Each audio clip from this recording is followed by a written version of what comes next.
Alright, so in this video, I am going to be showing you how I take kale and process it and make it into a powder. So right now what I'm just doing is picking the kale. As you can see, I'm just mainly taking off the leaves, even though the stems does have a lot of nutrients in it as well. The only thing is, once you dry these out, the stems take longer to dry.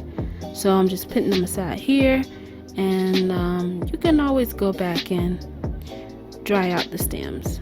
So I'm just showing you that. So while I am picking them, I'm putting it in a bowl of water because I don't want to put them in my sink. That's just my preference, so I'm doing it this way. Also, I just want to say that kale is a really good source of minerals that most people don't get enough of. It's very good for people who are deficient in a lot of minerals that they miss out on their diet every day that they eat.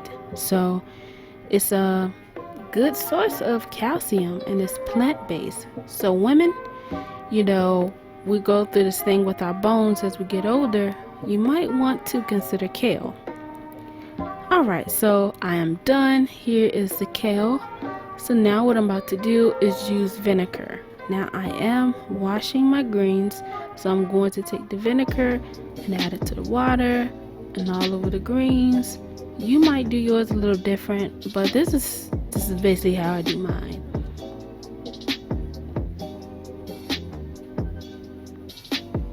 Alright, so I'm just pressing it down here. Want it to get soaked into the water.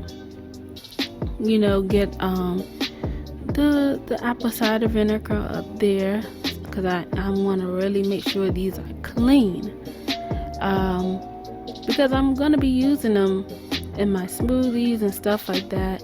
I just want it to be clean as possible.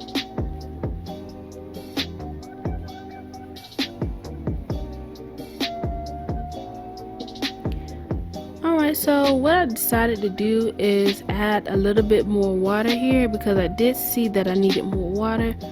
And all I'm doing, I added the water. I let it sit for about 15 minutes as well. Then I drain it, what you see me doing here. And then I'm gonna rinse it probably about, I think I rinsed it about 4 times, because I just want to make sure that it's clean, very, very clean. And a few more things about kale. It does have a lot of plenty of magnesium, and that can help to protect you against type 2 diabetes and heart disease. A lot of these things that we don't have in our diet, it's because we don't eat them. Most people prefer meat over vegetables, so a lot of people don't get them, but this is a great way. Now what I'm doing here, I have this I forgot what it's called. It dries out your salad, any type of greens that you have that you rinse off. So basically I'm just transferring it in here, and basically I'm going to dry out. Well, I'm going to get all the water off of the greens, as you can see in the bit here.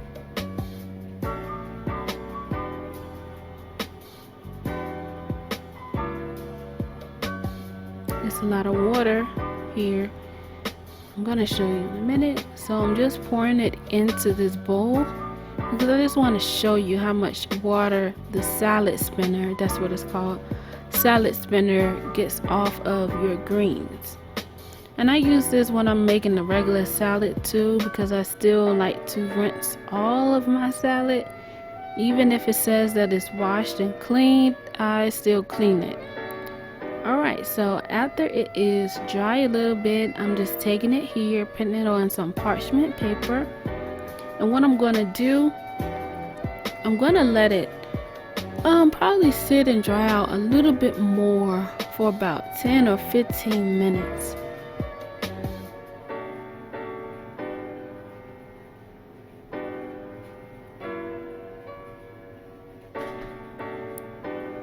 make sure you just spread it out enough to dry.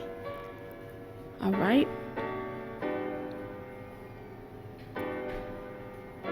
Now, as you can see, I do have 2 piles of kale because all of it would not fit on one.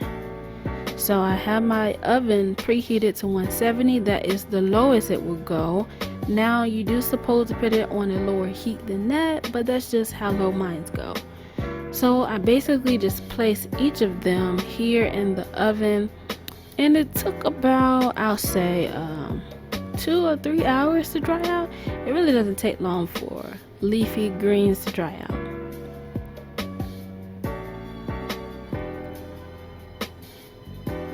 Now I do want to mention, if you keep up with me on Facebook, I did talk about the kale powder, and I want to start making this and selling it, but of course the way I do it will be on a higher level and a higher scale, and I also have some formulas in mind. But here you can see that the kale is done. It's very crunchy. It crumbles when you touch it. Alright, so now what you want to do is take your kale and transfer it into your blender. Now if I was making a very big batch of this and selling it, I wouldn't be using any of these things, but because this is just for me and my household, this is what I use to process my personal batch of kale powder.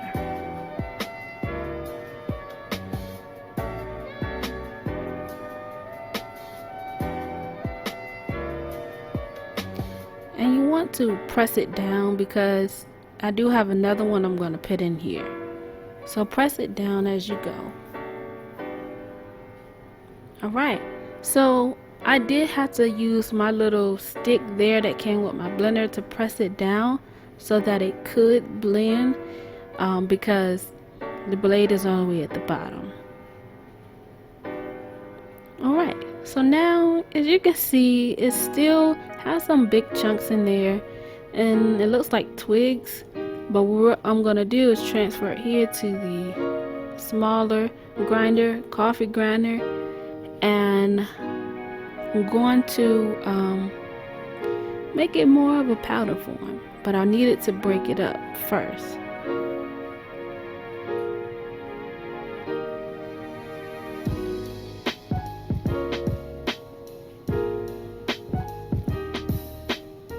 Now I did grind this about 3 to 4 times to get it as fine powder as I could. As you can see, it's still kind of big, so I did this 2 to 3 times, or 3 to 4 times, until it was the consistency I like. You see them little lighter pieces, that is from the stem. But once I did get it like this,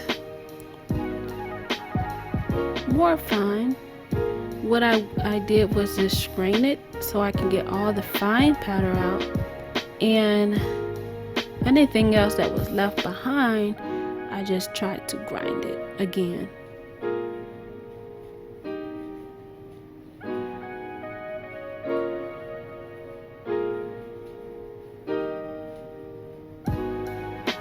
Alright, now you can see the difference.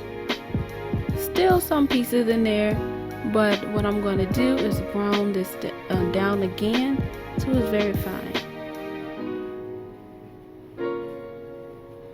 Now it's the powder like I like it, and I simply just put it in my mason jar and keep it in a cool place, and there you are.